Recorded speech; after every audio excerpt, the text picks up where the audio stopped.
Małe stare autko, a przed nim podróż międzykontynentalna. Fiat Punto kontra góry Pamiru w Tadżykistanie. Auto z przednim napędem, niestworzone na bezdroża. Ale mimo wszystko dotarło na dach świata. Przed nami drogi w tragicznym stanie. Surowe krajobrazy, które zapierają wdech w piersiach. Wymagające górskie bezdroża.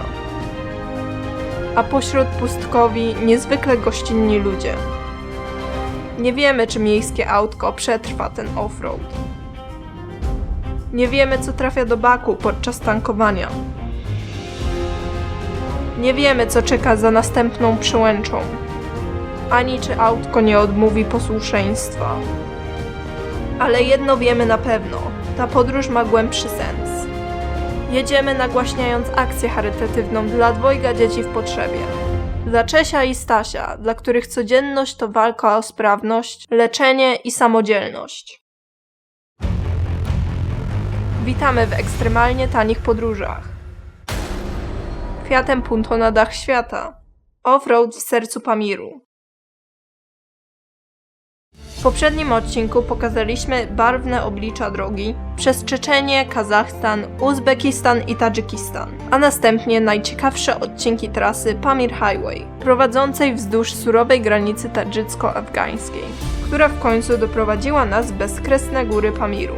Nasze auto zdało egzamin na bezlitosnych szutrach i po 17 dniach nieustannej jazdy wjechało na jedną z najwyżej położonych przejezdnych przełęczy świata. Po osiągnięciu najważniejszego celu podróży, wreszcie mogliśmy zwolnić i naprawdę poczuć Pamir.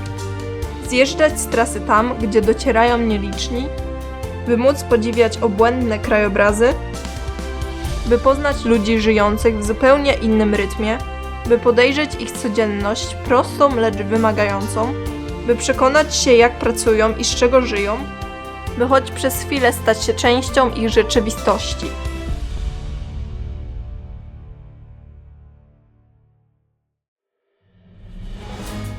17 dzień podróży. Wieczór. To nasz dzisiejszy cel. Mijamy ostatnią zagrodę przed najwyższą przełęczą na trasie. Na wysokościach 4,5 tysiąca metrów silnik traci moc i dławi się, ale ostatkiem sił autko wtacza się na ten przysłowiowy dach świata. Sama przełęcz nie zachwyca niczym szczególnym. Surowy krajobraz, lodowaty wiatr i zapadający powoli zmierzch, który pospiesza nas, by szukać biwaku. Mimo trudnej drogi niewygody przestają mieć znaczenie, gdy dociera do nas, że zwykłe miejskie autko pokonało trasę, którą z dumą wpisałaby do swojego CV niejedna rasowa terenówka. Jedziemy w stronę jeziora Karakul. Liczymy, że nad jego brzegiem znajdziemy trochę wytchnienia i spokojny nocleg. Ale na drodze musimy być czujni, bo noc żyje tutaj własnym dzikim rytmem.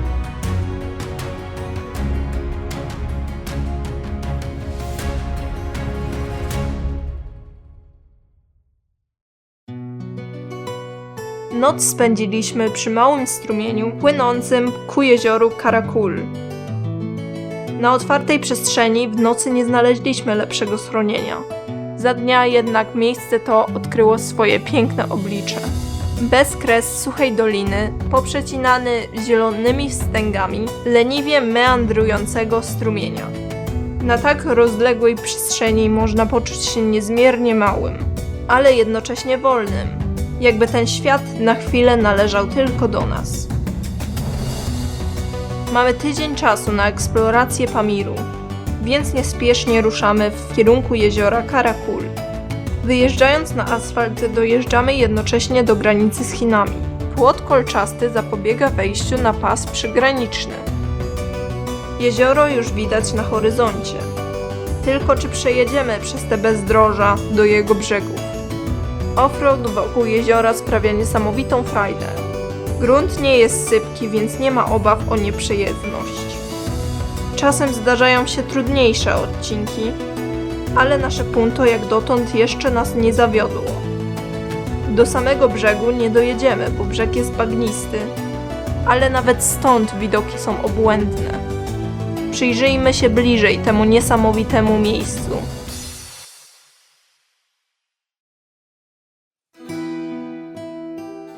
Wysoko w górach Pamiru w północno-wschodnim Tadżykistanie, na wysokości ponad 3900 metrów, rozciąga się największe jezioro tego kraju. Jezioro Karakul.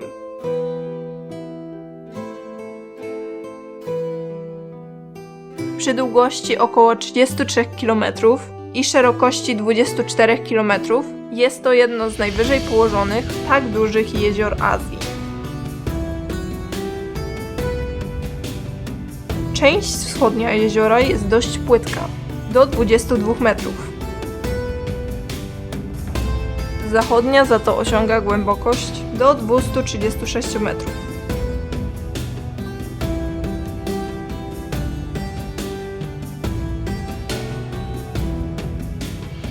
Jezioro zasilają liczne potoki spływające z okolicznych stoków górskich. Otoczenie jeziora to chłodna pustynia wysokogórska, gdzie roczne opady są rzędu 20 mm. Dlatego jezioro i cieki wodne są tu elementem podtrzymującym życie w tej kotlinie. Bez nich obszar ten szybko przekształciłby się w jałowe obszary pustynne. Akwen ten jest bezodpływowy. Woda, która do niego trafia, nie uchodzi do morza. Na skutek parowania w niecce jeziornej zakumulowały się sole mineralne. Dlatego woda ma charakter słony, a życie w jeziorze jest ubogie.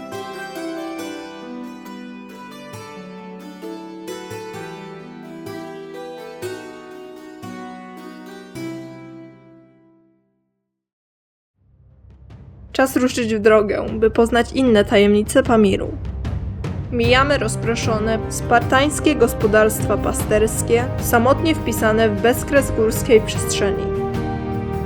My podążamy dalej, w stronę północnych brzegów jeziora Karakul. Zatrzymujemy się na chwilę przy jednej z większych rzek wpadających do jeziora. W tej surowej krainie rzeka ma duże znaczenie dla lokalnej społeczności. Przypadkiem trafiliśmy akurat na dzień prania dywanów w rzece. W trudnym klimacie Pamiru dywan jest czymś więcej niż tylko ozdobą. On chroni przed chłodem kamiennych ścian i zatrzymuje ciepło domowego ogniska. To także znak rodzinnej tożsamości, obecny w każdej jurcie i domu. Czas biegnie nieubłaganie. Niedługo zapadnie wieczór. Offroad na terenach na północ od Karakul nie jest łatwym zadaniem. Dlatego czas opuścić tereny wokół jeziora i udać się w stronę serca Pamiru. Po drodze jak zwykle zatrzymują nas dzieci, którym dajemy drobne upominki. Dziś wyjątkowo zatrzymujemy się na obiad w komercyjnej jurcie. W gospodarstwach przy głównej drodze nawet najmłodsze dzieci pracują, próbując wykorzystać każdy przejazd jako okazję do zarobku. Bliskość szlaku zmienia relacje. Tutaj przybysza widzi się najpierw jako klienta, dopiero potem jako gościa. Czas jechać dalej, kierując się na miasteczko Murgab. Mamy trochę czasu na podziwianie doliny rzeki, północny Akbajtal. Rzeka ma swoje źródła w pobliskich lodowcach, a siła nurtu jest sezonowa. Wiosną rzeka potrafi przybrać, rozlewając się po dolinie. Za to latem zwykle poziom wody jest niski.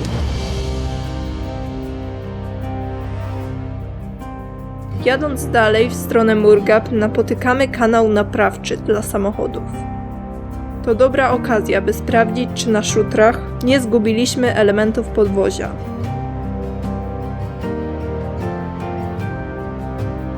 Teraz czeka nas ponowny przejazd przez słynną przełęcz Akbajtal Pass. Tym razem, gdy jedziemy w drugą stronę, podjazd jest nieco łatwiejszy.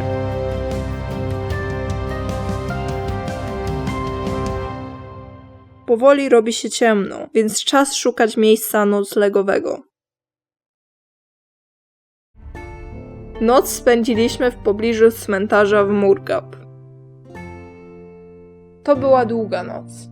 Po wczorajszym posiłku w jurcie dopadły nas żołądkowe konsekwencje lokalnej kuchni. Nie ma jednak wyboru. Zbieramy siły i ruszamy dalej. Dziś mamy w planie terenowy odcinek za miejscowością Alichur. Najpierw jednak tankowanie, które odbywa się w typowy dla Pamiru sposób. Jeszcze szybkie ujęcie panoramy miasta Murgab, zajrzenie do kilku sklepów i czas opuścić miasteczko.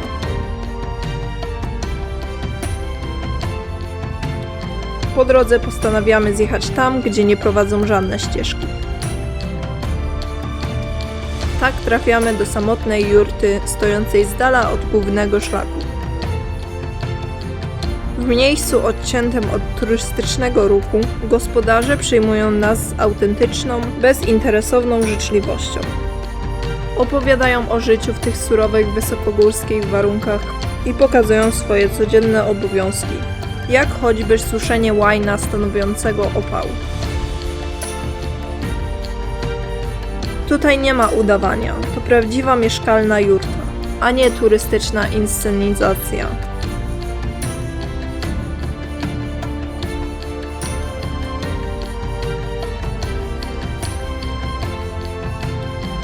Odjeżdżamy, zostawiając dziecku na pamiątkę kilka zabawek z Polski.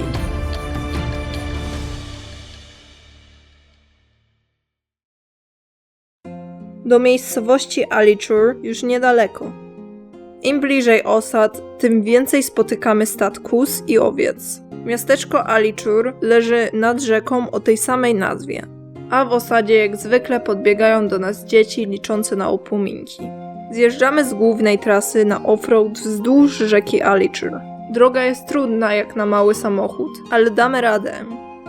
Przy samej rzece leniwie pasą się stada krów. Chyba w Dolinie Rzecznej klimat jest łagodniejszy, bo na wyższych wysokościach zamiast krów były jaki. Ruszamy dalej w stronę gejzera. Na szczęście droga jest przejezdna, choć wymaga odwagi lub głupoty, by nią jechać miejskim autkiem. Z dala od rzeki krajobraz przybiera księżycowy charakter. Za to w pobliżu wody można wypatrzyć świstaki długowłose. Zobaczmy, jak wygląda Pamir poza utartymi szlakami.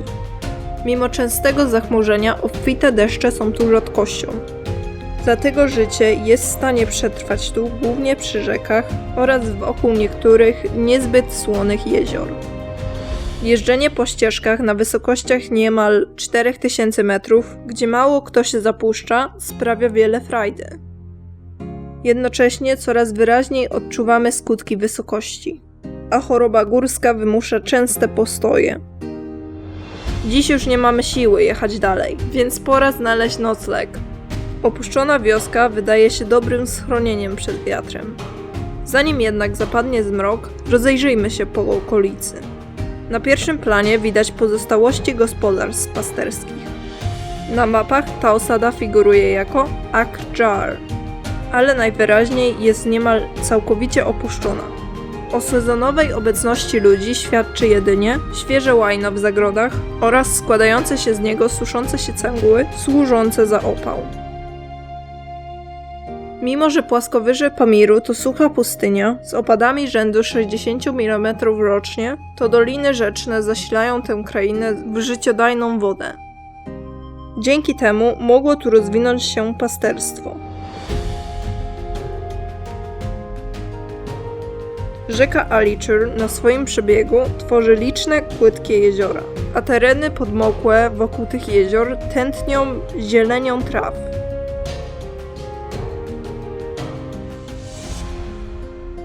Powoli zapada zmrok, czas zatem iść spać. Może nie jest to najwspanialsze miejsce na nocleg, ale przynajmniej dobrze osłania przed wiatrem.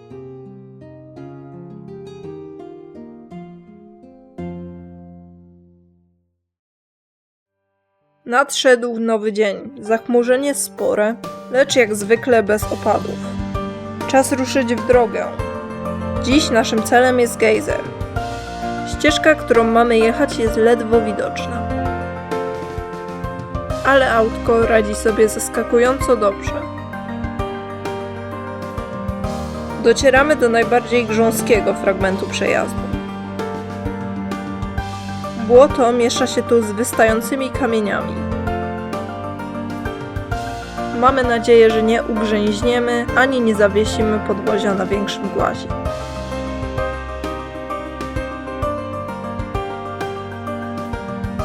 Na szczęście istnieją tu także odcinki całkiem przyzwoitej drogi. Na tym odcinku warto się zatrzymać, pozwolić, by wzrok przywykł do ogromu przestrzeni. Przed nami malownicze okolice jeziora Tuskul. Jezioro jest położone na wysokości około 3800 metrów. Jego nazwa mówi wszystko. Tus-sul, kul, jezioro. Słone wody zamknięte w bezodpływowej niecce, które od tysięcy lat podlegają tylko słońcu i wiatrowi. Parowanie zagęszcza minerały, a te odkładają się na brzegach w postaci jasnych osadów.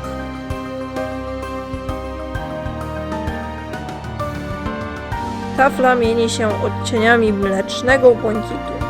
Co zaskakuje, kolor nie blednie nawet pod ciężarem chmur. To efekt rozpuszczonych soli i zawiesin mineralnych, które rozpraszają światło w surowym, wysokogórskim powietrzu. W dolinie rozsiane są liczne małe oczka wodne. Każdy żyje własnym rytmem chemii i światła. W zależności od stopnia zasolenia i składu mineralnego, oczka wodne przyjmują różne barwy.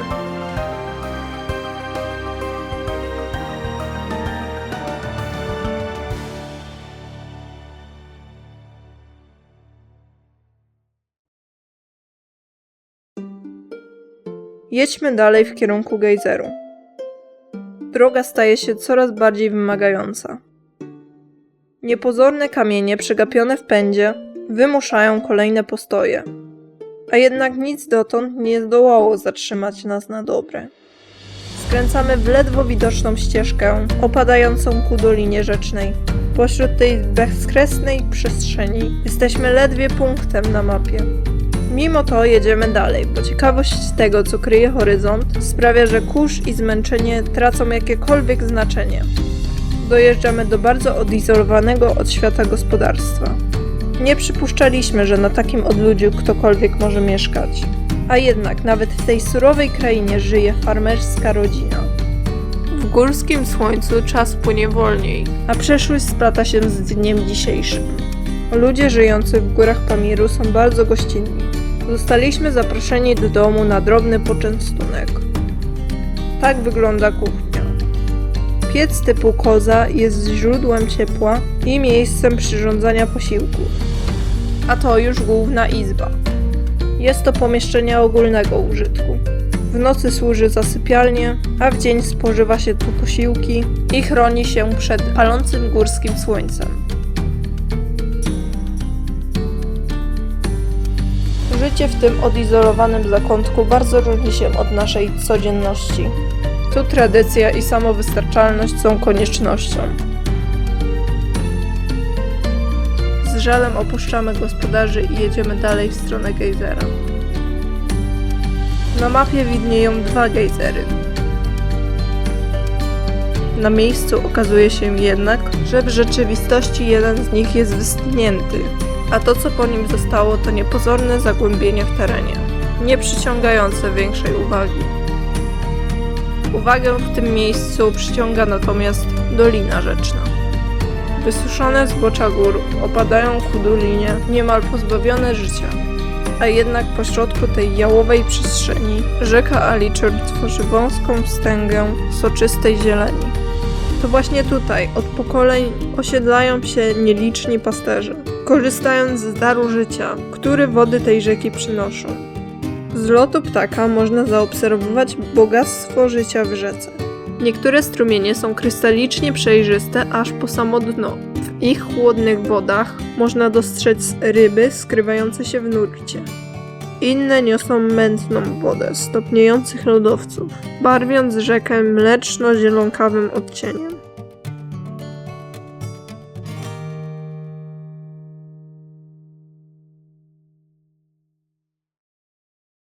czas nas nagli, by dotrzeć do gejzera przed zachodem. Niestety droga, mimo że przepiękna, nie zawsze jest łaskawa.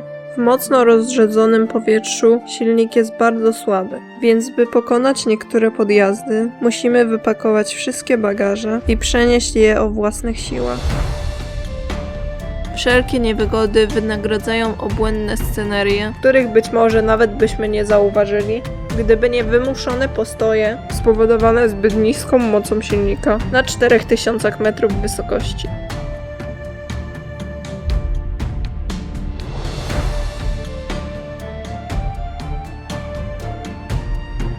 Do gejzeru już niedaleko. Oby tylko droga była przejezdna. Nareszcie, przy ostatnich promieniach zachodzącego słońca, docieramy do jednej z najbardziej niezwykłych miejscówek na nocleg. Nie jest to może najbardziej spektakularny gejzer, jaki w życiu widzieliśmy, ale tej nocy mamy go wyłącznie dla siebie. I być może właśnie dzięki temu to miejsce wydaje się być jeszcze bardziej wyjątkowe.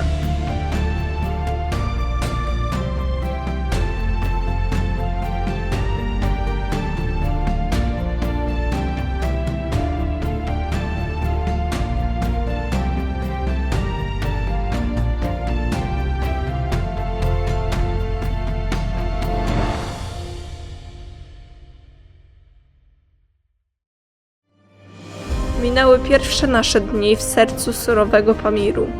Pośród pustkowi, jezior i rzek poznaliśmy świat tak inny od naszego. Drogi prowadziły nas przez miejsca, gdzie ludzie wciąż żyją w rytmie natury i są niezwykle gościnni wobec przybyszów. To jednak dopiero początek naszej drogi. Przed nami kolejne bezdroża. Każdy nowy kilometr odsłoni nieznane oblicza tej krainy, bo w tych górach każda droga prowadzi dalej niż się spodziewamy, a za każdym horyzontem kryje się nowa przygoda.